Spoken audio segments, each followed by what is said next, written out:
Friends, आप सभी को हमारे यूट्यूब चैनल अध्यापक मंत्रा पर स्वागत है। तो जैसा कि आप सभी को पता है कि बिहार लोक सेवा आयोग या फिर शिक्षा विभाग की तरफ से जो भी लेटेस्ट अपडेट होती है वो हम अपने चैनल के माध्यम से आप तक पहुंचाने की कोशिश करते हैं। तो ये दूसरे चरण की जो भर्ती हुई है आपकी, उसमें जो आपका काउंसलिंग भी चल रही है, उसी को लेकर एक बहुत बड़ी अपडेट आई है कि 70% शिक्षकों की नियुक्ति आपकी गाँव में ही होगी। जैसे कि पहले फेज़ की जो वैकेंसी थी उसमें भी ज़्यादातर अभ्यर्थियों का जो पंजीकरण और जो उन्हें स्कूल मिले हैं, स्कूल अलॉटमेंट हुए, वो उन्हें गांव में ही हुए हैं। तो जो आपकी सेकंड फेज़ की जो वैकेंसी हो रही है उसके भी जो स्कूल मिलेंगे, शिक्षकों की जो नियुक्ति होगी वो गांव में ही होगी। 70% की तो गांव में ही होगी। तो इसी संबंध में न्यूज़ है कि गाँव में शिक्षकों की मांग पूरी होने के बाद ही शहर में होगी बहाली। 70% शिक्षकों की नियुक्ति गाँव में ही होगी। संवाददाता पटना, गाँव के स्कूलों में शिक्षकों की मांग पूरी होने के बाद ही शहरी विद्यालयों में विद्यालय अध्यापकों की नियुक्ति की जाएगी।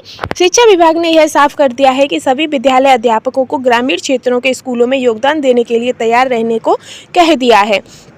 समूची कवायद सॉफ्टवेयर के जरिए शुरू की जा रही है। खास बात यह है कि रिजल्ट जारी होने से ठीक पहले ही विभाग ने जिलों से विद्यालयवार नियुक्तियों का ब्यौरा निकाल लिया है। आधिकारिक जानकारी के मुताबिक बीपीएससी के दूसरे चरण में नियुक्ति होने वाले 70% यानी कि 70% शिक्षकों की नियुक्ति दूरस्थ क्षेत्रों में की जाएगी। विशेष रूप से उत्क्रमिक माध्यमिक और उच्च माध्यमिक स्कूलों में सबसे अधिक रिक्तियां हैं। इसलिए कक्षा 9 से 12वीं तक के तकरीबन सभी शिक्षकों को ग्रामीण क्षेत्रों में ही योगदान कराया जाएगा। क्वाइल से अलग जिलों में भी दी जा रही है पदस्थापना। जो उन्होंने चॉइस की थी, तो चॉइस से अलग भी उन्हें पदस्थापना दी जा रही है। आधिकारिक विभिन्न आरक्षण श्रेणी और वरीयता क्रम में न आने की वजह से चॉइस के 3 जिलों से अलग भी योगदान के लिए कहा जा रहा है। विभाग ने कहा है कि योगदान की 3 चॉइस के विभिन्न वरीयता क्रम सॉफ्टवेयर में अपलोड कर दिए गए हैं। अगर वरीयता क्रम में नव चयनित शिक्षक नहीं आते हैं तो सॉफ्टवेयर किसी भी अन्य जिले में उनको पदस्थापना दे सकता है।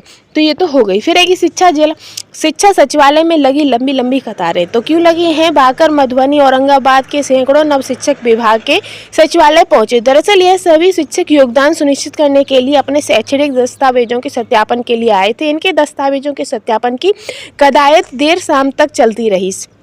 सचिवालय में इन शिक्षकों की सुविधा के लिए 3 से अधिक कतारें लगाई गई। इनके दस्तावेजों में कुछ विसंगतियों की वजह से पोर्टल पर अपलोड नहीं किया जा सका था। प्राथमिक विद्यालय में जो उर्दू है, उर्दू में आपके 1320 अभ्यर्थी सफल हो गए हैं।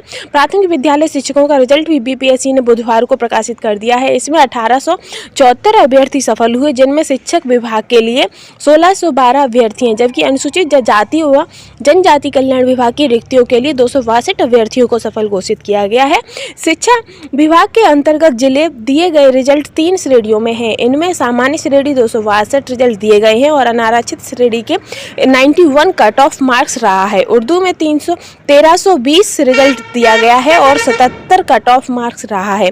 बांग्ला विषय में 30 अभ्यर्थियों का चयन हुआ है और 92 कट ऑफ मार्क्स रहा है। अनुसूचित जाति और जनजाति कल्याण विभाग के द्वारा दिए गए रिक्तियों के लिए निकाले गए रिजल्ट में भी अनुसूचित जाति श्रेणी के 91 कट ऑफ मार्क्स रहा है। गाइस, इस बार जो आपकी कट ऑफ मार्क्स है वो बहुत ज़्यादा हाई गई है। ये पता नहीं कि ये अभ्यर्थी ज़्यादा होने की वजह से गई है, या पहले फेज का एग्जाम हो चुका है उसकी वजह से गई है, या फिर आपका जो थर्ड फेज में जो वैकेंसियों को ट्रांसफ़र किया जा रहा है उसकी वजह से आपकी कट ऑफ बहुत तेज़ गई है। कट ऑफ इतनी आगे गई है कि सभी अभ्यर्थी इस कट ऑफ को लेकर बहुत ही ज़्यादा परेशान हो रहे हैं। तो ऐसी ही सुबह सुबह लेटेस्ट अपडेट के लिए हमारे चैनल के साथ बने रहिएगा। Thanks for watching.